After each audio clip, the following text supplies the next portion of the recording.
Hello, Dead Basics again on Studio One recording. From the last video, we know how to add a track, an audio section. We know how to loop this section by using the loop bar at the top here and pressing on the little blue symbol at the loop symbol at the bottom to get this to just loop round and round.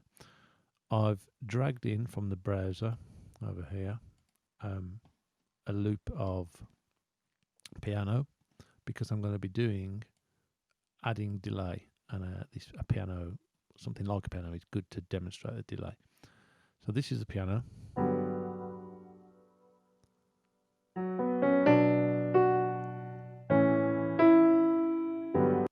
Okay, so it's a short piece, it's just a few chords and a little bit, and it's already possibly got a little bit of reverb on, or maybe that's just the room ambience, I'm not sure, but it certainly hasn't got a lot of delay, if any. So we're going to add some delay to this. There's a couple of ways we can do it. We're going to start with the insert here, and then we're going to use the send here. Two different ways to add the delay. One thing just to note in inserts is that when adding a single effect, or any single effect, use the plus button here, and then pick from your effects list that comes up. If you use this little arrow next to the insert button, what happens there, it brings up a list which, if you're not careful, look like single effects for these particular type of instruments or for the particular section listed here, whether it's mastering, vocals, whatever. That's not particularly what they are. These are preset effects chains which have been determined by someone with far greater knowledge than me, probably at PreSonus or somewhere, and they've put together effects that they believe are suitable for this particular type of action here. So in my case, for example, I'm using a piano. I could go to instruments, and there is a section that says grand piano. Now if I click on this, it brings up a little set of effects here, a chain of effects that are predetermined by someone else. This is a whole different section of videos on effects chains, but that's what happens with those. I'm just going to turn those off, remove them, because we're not doing that. But that's what, if you just want an individual delay, use the plus symbol here and add it from there. So you can select beat delay I'm going to use, and there it is. It appears. Okay. We can also add it from the browser over here. There's beat delay in the browser. If we grab that and drag it to there, it adds it in there.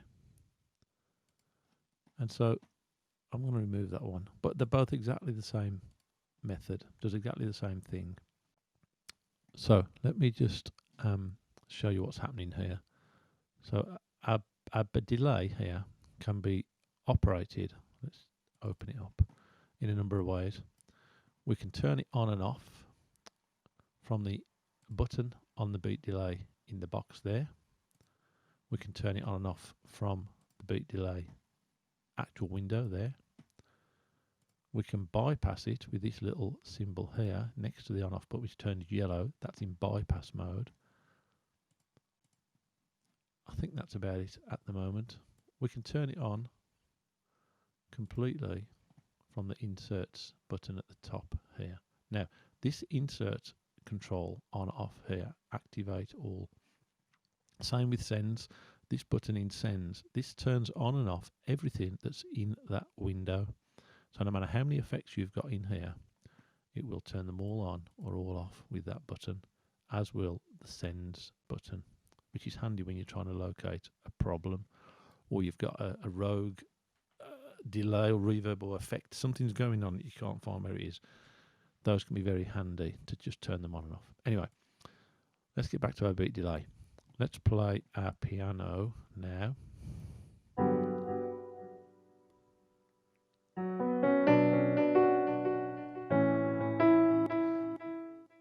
Clearly we've got a delay there. This is the default setting delay. I'm not going to mess around with the settings too much. This is just to show you the principle of adding delay. Now, the difference with an insert here as opposed to a send is the way we can control the signal to the delay. We can't control the signal to the delay from an insert. It is controlled within the delay itself, this mix button here. So if we play this and alter the mix button,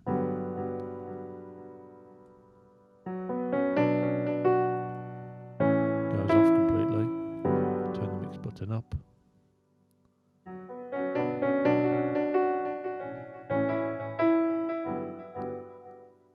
So halfway is about half of our original signal and some delay. If we turn it all the way up,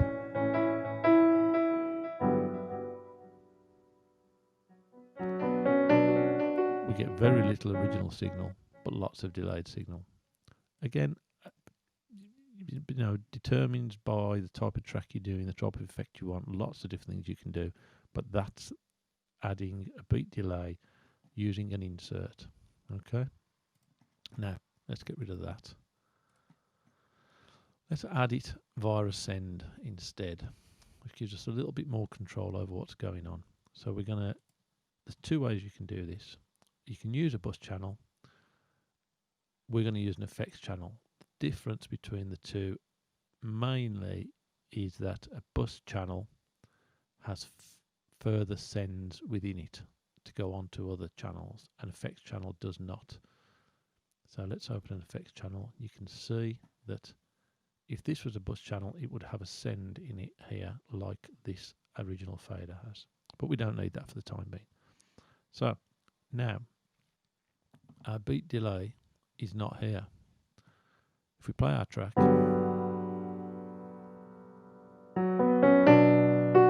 no delay. This is our effects send control here. It does nothing at the moment. Well, it does. It controls a signal to this effects fader here. So this blue, virtually mimicking the original ones. Not fully because this isn't up full. If we put that up full. So how do we get the delay to work? Well, we can add it via insert again here, or we can drag it via browser here. I'm going to drag it from the browser onto the effects fader. Here's our delay again. Let's play it now.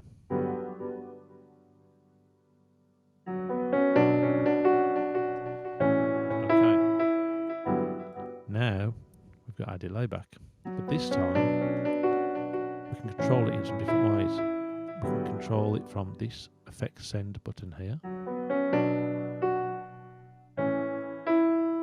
Gone, almost. Put it up.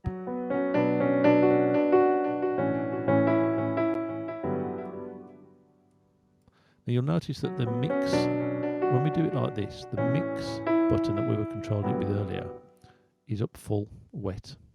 That's just because we're only controlling the actual effect in this now. Our signal is here on the original fader. We are controlling the effect coming back. So let's just play that again. If we turn this fader down,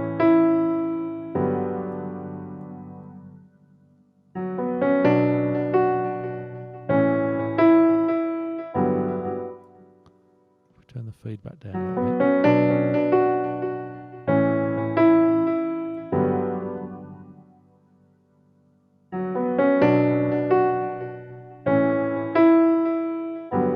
That's just maybe a nice sort of delay effect you want to add to a piano or anything you want, a guitar, vocal, you can try it on all sorts. And that's the difference really between having it in the insert. When it's in the insert, you control the mix from the mix controller on the effect. As a send, you control it from the send or from the fader here. Now, you can control the pan of this as well. I'm not going to show you that here because for some reason this recording software is not recording in stereo, which isn't cool, but I'll sort that.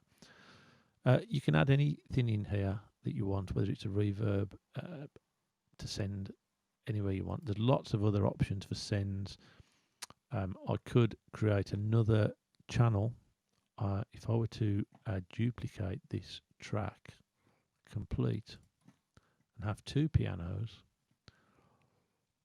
it has also duplicated the send as well. So I'm now sending both pianos to this same effect. And you can see that just on above main here, there's a little bar and there's two tiny, they are very tiny. They should zoom this when you hover over it. If I click on this, it says piano and piano 2. It tells me which channels are coming into this effects channel, which is really handy sometimes. And if I click on that channel, it takes me to that channel there, so I can see what's going on. You can keep adding these, you control them all individually, turn them on and off individually, all sorts. So that's adding delay to a track. If that's not dead basic enough, let me know and I'll try and make it even more dead basic. Next time round is going to be adding delay or reverb as an event effects. That's very cool, I think. Okay, bye.